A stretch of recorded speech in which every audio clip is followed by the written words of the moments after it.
They were supposed to be the enemy, and you should hate everything about your enemy.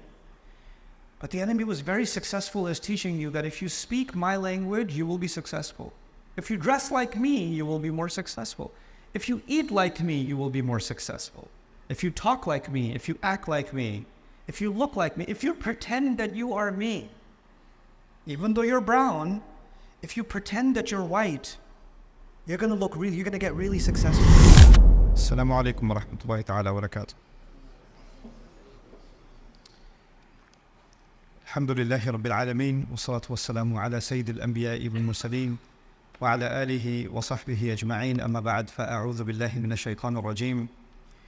وإذ قلتم يا موسى لن نصبر على طعام واحد فادع لنا ربك يخرج لنا مما تنبت الأرض من بقلها وقثائها وفومها وعدسها وبصلها قال أتستبدلون الذي هو أدنى بالذي هو خير اهبطوا مصرا فإن لكم ما سألتم وضربت عليهم الذلة والمسكنة وباءوا بغضب من الله ذلك بأنهم كانوا يكفرون بآيات الله ويقتلون النبيين بغير الحق ذلك بما عصوا وكانوا يعتدون رب اشرح لي صدري ويسر لي أمري واحلل عقدة من لساني يفقه قولي اللهم ثبتنا عند الموت بلا إله إلا الله واللهم اجعلنا من الذين آمنوا وعملوا الصالحات وتواصوا بالحق وتواصوا بالصبر آمين يا رب العالمين.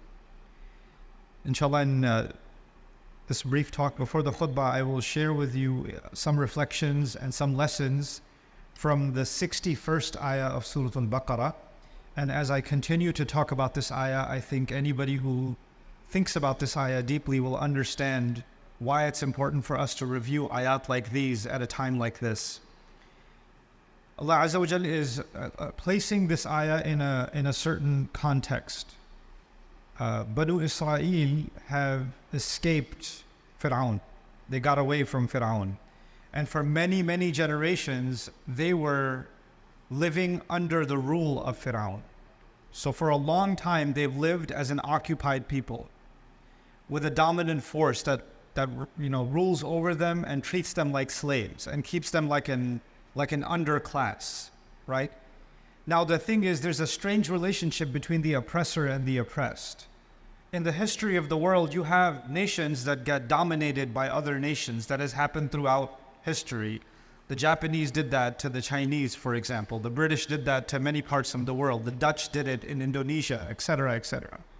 And when these invaders, colonizers, rulers, whenever they come somewhere, after they win, the general public, not the people who were fighting them, but the general public, the millions and millions of people that were living, their life at first doesn't seem like it changed that much. So if somebody was a farmer before the Romans took over, somebody's a farmer after the Romans took over. The taxes go in a different direction, but their life really didn't change all that much, other than the war. The same way when, especially particularly the Roman Empire, the Mongols, other warring nations that expanded their territory all over the world, one of the ways they did that is they didn't change too much of what was going on. You keep your system, you keep doing the farming the way you do, you keep the market the way you do, just the money needs to come this way now. That's all, right? So for the general public, at the economic level, at least, didn't seem like there was too much of a difference.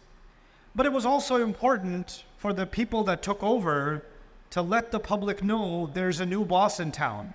Not just that the money should quietly flow somewhere else, but there has to be an assertion of dominance. The public has to recognize that they live under the power of a mighty empire, of a mighty ruler, etc., right? And the way they do that is not just by showing them military force. That's too expensive. The military is used on the battlefield. The military is used in espionage and collecting intelligence. But the military, when you try to use the military to control the population is too big. And that's not the job of the military. So they have to use other weapons. And I'm going to call them weapons. The Americans most recently called it the Hearts and Minds campaign. That's what they called it. So you don't need guns and bombs. What you need is entertainment. What you need is sports. What you need is culture, concerts, which you need, and the Romans did this, all these empires did this. They'll put on these big shows. You'll have a national celebration day, etc. You have to make the people feel like their loyalty to the empire is part of being a citizen. And these people won because they deserve to win.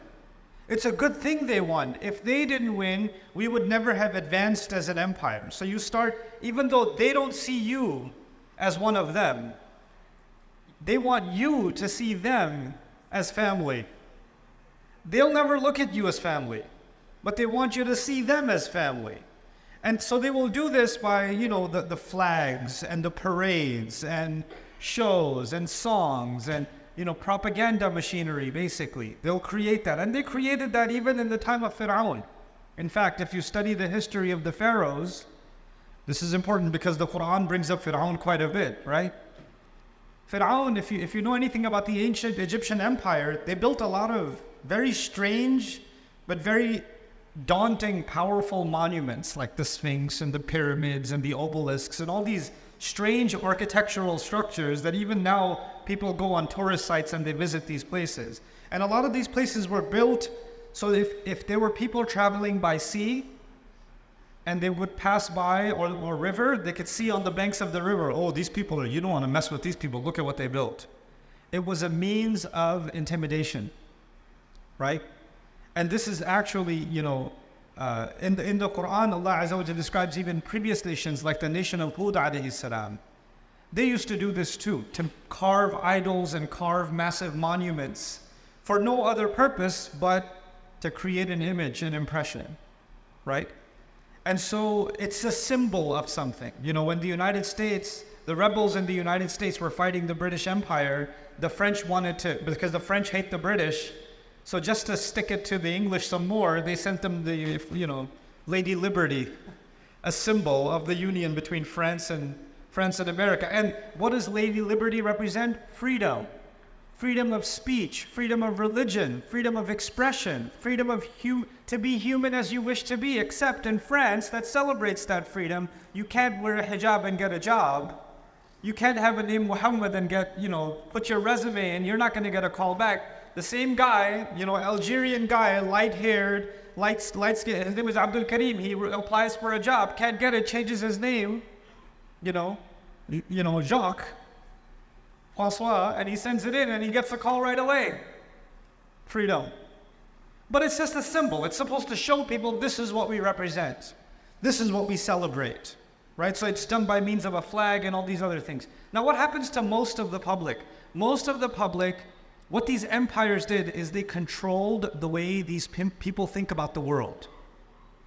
They wanted your worldview, if you lived in that time, they wanted your worldview to be shaped by them. They want you to see the world the way they want you to see it. And that was one of their most powerful weapons.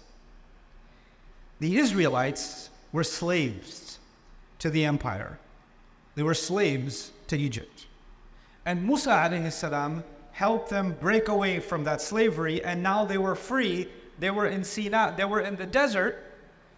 The military has drowned. The Egyptian army is gone. Now they're free. But they're not free.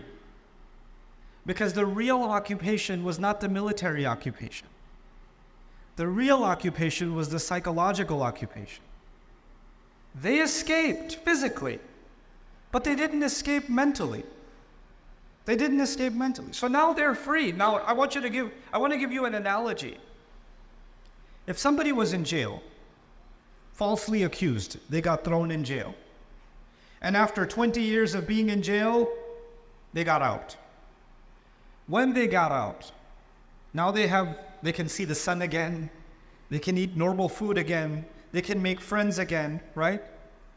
Will they ever want to wear the jail uniform? Oh, I'm in the mood, I miss those clothes. Are you going to do that? Are you going to say, man, the way they made that mush that they used to give us for lunch, I miss that mush, man. I don't want to eat chicken.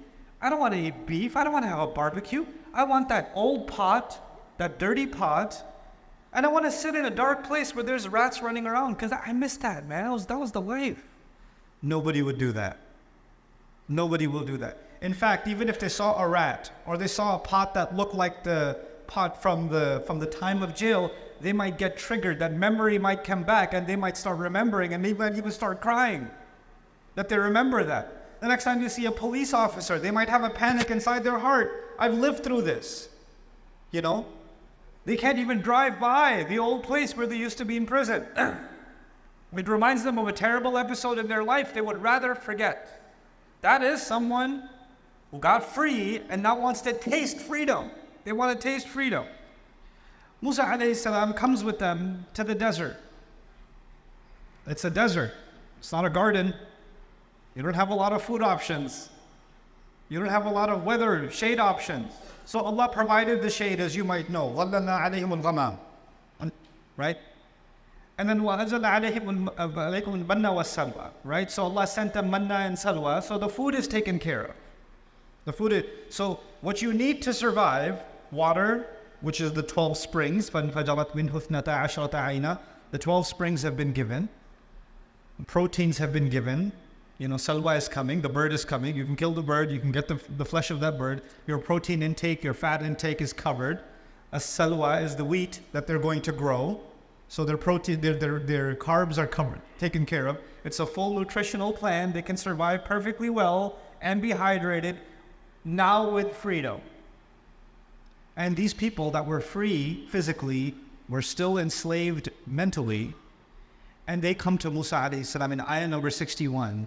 And they say, وَإِذْ قُلْتُمْ, Allah says, and you people said to Musa, at the time when you said, لَن نَصْبِرَ عَلَى طَعَامٍ وَاحِدٍ. We can't just keep eating one kind of food. We don't have the patience to keep eating the same food over and over again. What's for lunch? Manna and salwa. What's for dinner? Salwa and manna. Same thing over and over again. I can't do this anymore. Come on. Let's have some variety. So they turned to Musa alayhi salam, and in this part of this complaint, they said, فَادْعُ لَنَا رَبَّكَ يُخْرِجْ لَنَا مِمَّا تُنْبِتُ الْأَرْضُ مِنْ بَقْلِهَا وَقِثَّائِهَا وَفُومِهَا وَعَدَسِهَا وَبَصَلِهَا. Said, why don't you go make dua to your Rabb? He should bring out some other variety of vegetables for us. Lentils, or to speak of dal, piyaz. Some tarkari should be there, some masala should be. This is bland food. Can't keep eating this stuff. Can we place a better order with Allah? That's what they're asking. Now, why is this significant? Why did Allah mention all these names of these vegetables? Interestingly, these were popular vegetables in Egypt. And they saw their masters eating this food all the time. And they probably got some leftovers themselves. So I was giving you the analogy, they miss prison food. Right? Now you got free, but your brain is still in the jail cell, and you're asking for the food you used to enjoy in the jail cell, and you're telling your prophet, yeah, this freedom is nice, but can we go back to jail food? Can we have that again? And Musa alayhi salam did something remarkable here. By the way, it's not just the food. It's not just the food. We used to live under one of the greatest, mightiest empires on earth. Every other nation in the world was scared of Fir'aun. We had Fir'auni citizenship. We had an Egyptian passport. We had the green card. We had it all. And we gave all of that up, and now we're in the desert eating this bird and this bread. This is freedom? This is what you brought us to? We went from the number one nation in the world, and you want us to live like this. You see, they were not the number one nation in the world. They were slaves of the number one nation in the world. But in their head, we're number one, baby. Because the slave owner wants to make you think that you're part of the empire. Even though you're just the insect that they step on. You're just the insect that they step on. That's all you are. You'll have people that are, in American politics, for example, there are people that are crazy about Donald Trump. They're crazy about him. Christians that are more interested in Trump than Jesus. I've seen it. And these people can barely pay their electricity bill. They're barely getting by. But if Trump comes around, yeah, we love you. And he goes, I love you guys too. He doesn't love any of you. But he's very successful in making you believe that you need to love him. He's very successful. This is Fir'aun tactic. It's already there. So they were enslaved. They come out and they want the same old thing. They want what the colonizer, what the owner, what the former master gave them. And Musa alayhi salam said, "Ihbitu Misran." Now the word Misran is really, it's something. Misran in the Arabic language is countryside. You could say baladan, arban, right? You could say wadiyan, you could say any word and this would work. But Allah chose the word Misran. With a tanween on it, Misran, you can hear the noon at the end, Misran. But the word for Egypt in Arabic is Misra. Misra, without the tanween. It's mamnu' min as-sarf. So those two words are very close to each other, but they don't mean the same thing. If you say Misra or Misru, it's Egypt. If you say Misrun or Misran, it's countryside. But the word is very close. It's as if Musa alayhi salam is saying, you want to go back down into another Egypt. You want to go to a new place, but actually you want Egypt all over again. Let me tell you something interesting about where I come from. I'm originally from Pakistan. I love Pakistan. I love that entire region, actually. I love the history of that region.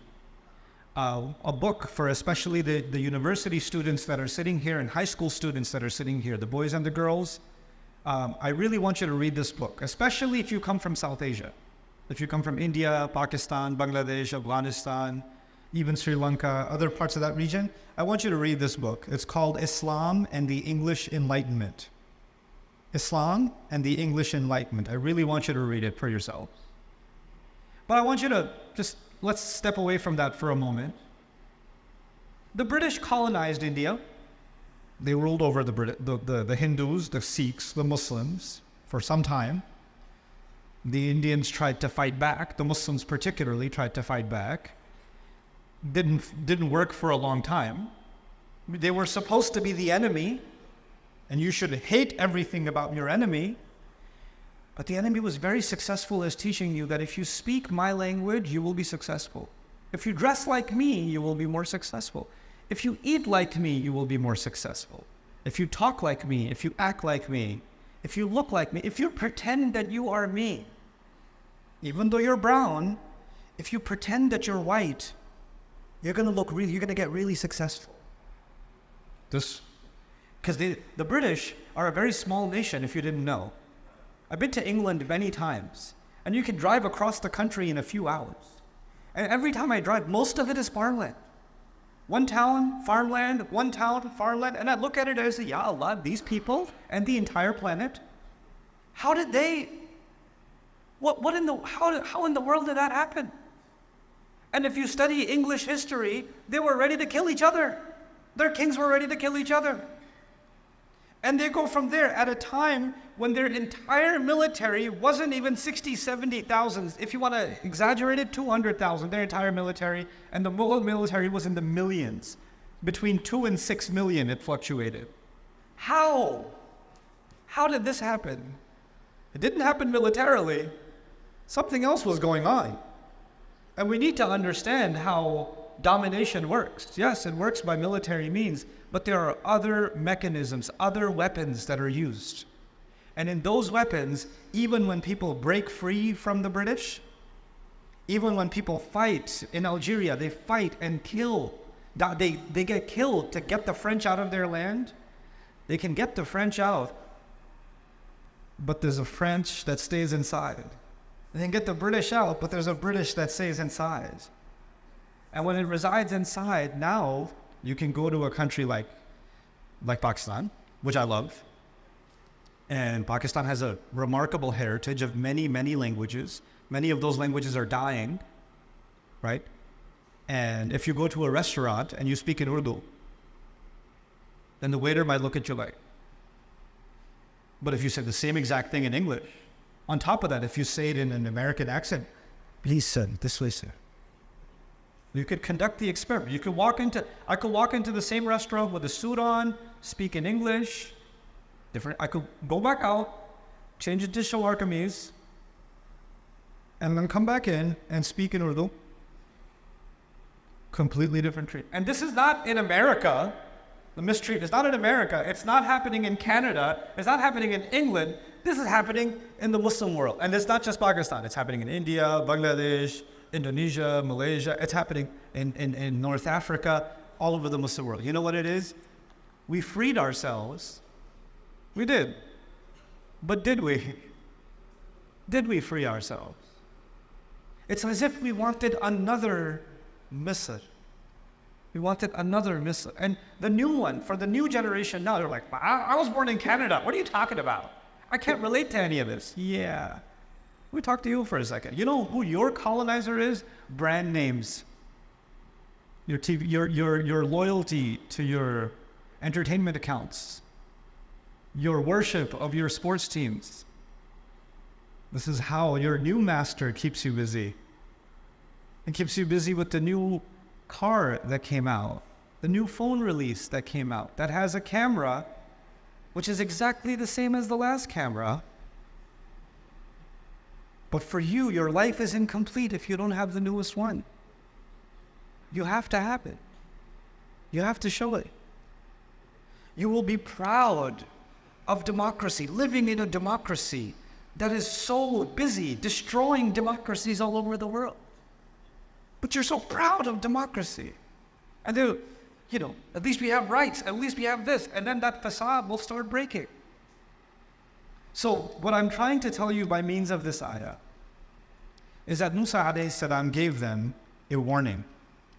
If this is what you want to live as slaves again, if not physically, then mentally, go ahead. Go into another Egypt. This time, it's not a Fir'aun that has to rule you. Fir'aun is already in your head, and you are colonizing yourselves on autopilot. I mean, the best kind of slave is a slave you don't even have to build a prison. Save money. The slave who's a slave while he thinks he's free. The owner doesn't even have to spend any money. This is the easiest way. This is great. There used to be a time before the banking systems that developed and the taxation systems that developed that the kings used to send the forces, and the forces used to come and collect the money from every house, and it got smarter. They're like, this is too much. I've got to pay the soldier. I got to pay the horse. I got to pay the cart. I got to pay the travel expense. Then they got to collect the money. I lose a lot of money this way. Let's make an automated billing system so when people are riding down the highway, the toll will rob them and they won't even know, and they'll feel like they're free. The road is so nice. The view is so nice. They'll be smiling while being robbed. They'll be smiling while they'll pay taxes on their income, then they'll pay taxes when they buy a bottle of milk. Then they'll pay taxes when they're recycling that bottle of milk. Then they'll pay taxes when they buy the car and park the car and emissions from the car. We'll just keep taking their money back and they'll be smiling. You're like, this is so great. This is a much better slavery system than even Fir'aun. Fir'aun would have been proud. Fir'aun would have said, this is a real upgrade. اهبطوا مصرا فإن لكم ما سألتم. And if you allow this, if you don't break free from at least mentally being owned, if you don't free yourself, what is the big, and I don't want to prolong this discussion, I have 4 minutes, I'll just give you one thing. Allah says, what punishment, what is the consequence of this? It's easy. There's a law in the Quran. There's multiple laws in the Quran. You guys understand the law of gravity, right? You understand laws of physics. You understand laws of combustion. You understand laws of chemistry, right? You understand laws of physiology. If you're going to eat certain things that are poisonous to the human body, your body will be affected. There are laws that govern that. There are rules in place. Allah put rules in place. You can't stick your hand into a fire. There are rules of combustion, right? There's going to be a cause and there's going to be an effect. Just like that, in the Quran, Allah gives us another kind of cause and effect that if Allah did not teach us, we would never know. Physics you can learn. Combustion you can learn. Anatomy you can learn. But there are other laws, just like those laws, with a cause and effect, that you cannot learn unless Allah teaches. وَيُعَلِّمُكُمْ مَا لَمْ تَكُونُوا تَعْلَمُونَ. He teaches you what you couldn't know yourself. Allah says, وَضُرِبَتْ عَلَيْهِمْ الذِّلَّةِ. الذِّلَّة was slapped on them, was struck on them. So I want you to understand this word, dhillah. That's all. There's more, but if you understand dhillah, kafa. بالنسبة لكفى. So Allah says these people that wanted to be mentally colonized, they were struck with dhillah. So what in the world is dhillah? It comes from the Arabic word mudallal, طريق مذلل. When a road, people step on it a lot and it becomes smooth. Like if you live in some place where there's not a lot of pavements and things like that, there's grass and weeds and things, and people walk and walk and walk, and between the weeds there's a path that becomes smooth. And there's nothing growing on it because people step on it so much, right? That would be طريق مذلل, سهل يعني. So it becomes stepped on so much, it becomes smooth. حائط ذليل. They use it for a wall. Somebody built a wall to keep their neighbor out. But if they made the wall 1 foot tall, so the guy could just hop over, this is useless, it's too short. That kind of a wall is called حائط ذليل. It's too low. The same way baytun ذليل. They say for a house, you know, when you're buying real estate, you want to buy real estate on top of a hill or a little bit elevation, because if it rains, the water will come down. But if you bought your house at the bottom, everybody else's problem is not there. It becomes your problem. Your house is the one that gets flooded. That's baytun dhalil in Arabic. They use this for dhul al-karam, for a necklace. In the necklace, they have these, you know, cheap beads, but they have the pearl, or they have some expensive one that dangles at the bottom. You know, so dulliyat ala qiduhu, the expensive ones dangle at the bottom. They're actually called dhulal, the ones that dangle at the bottom. So all these examples, and what are they? You know, in a great lexicon of the Arabic language by Muhammad Hassan Jabal, he says naqsu irtifa' al-shay. When someone used to be high and it became low, that is dhalil. Someone used to be strong, they became weak, that's dhalil. And in the social sense, someone used to have self-respect, and now they enjoy people stepping on them and keeping them low. That's dhalil. So what happened to Muslim cultures?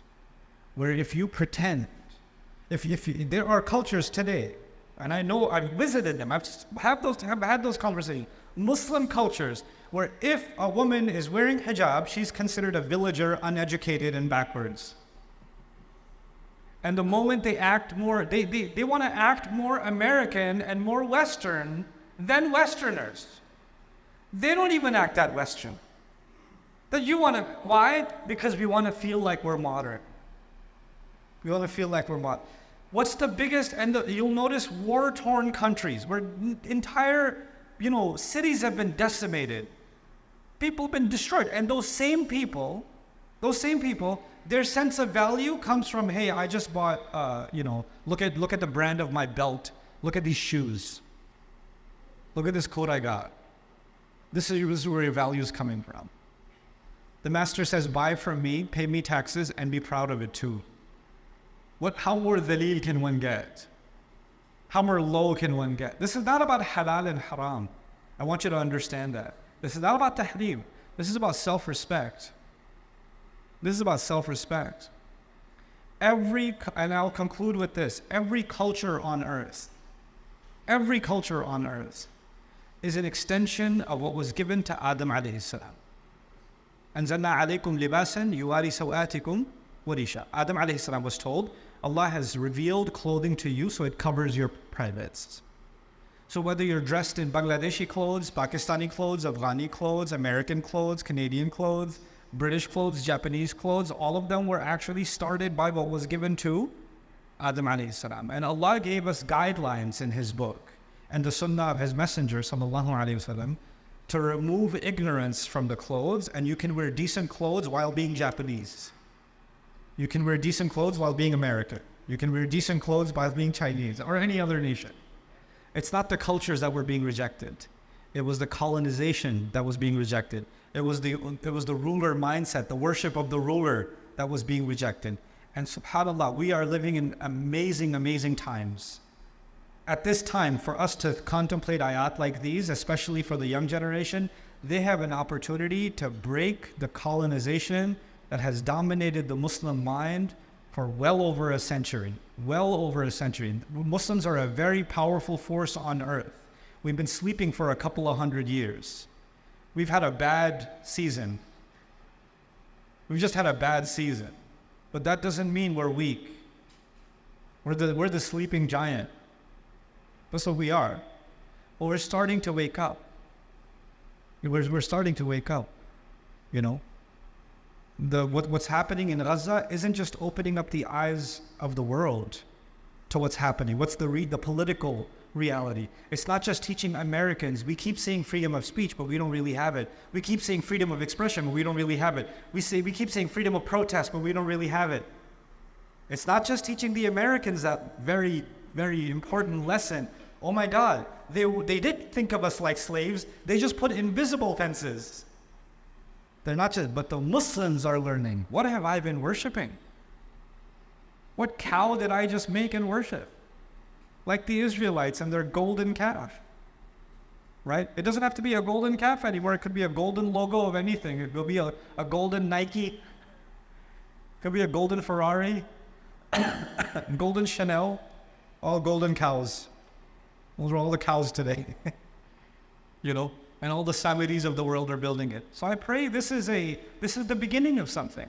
This is the beginning of a new awakening, where we're not culturally dominated anymore. We can express ourselves and think for ourselves, and we're not loyal to anything but the truth.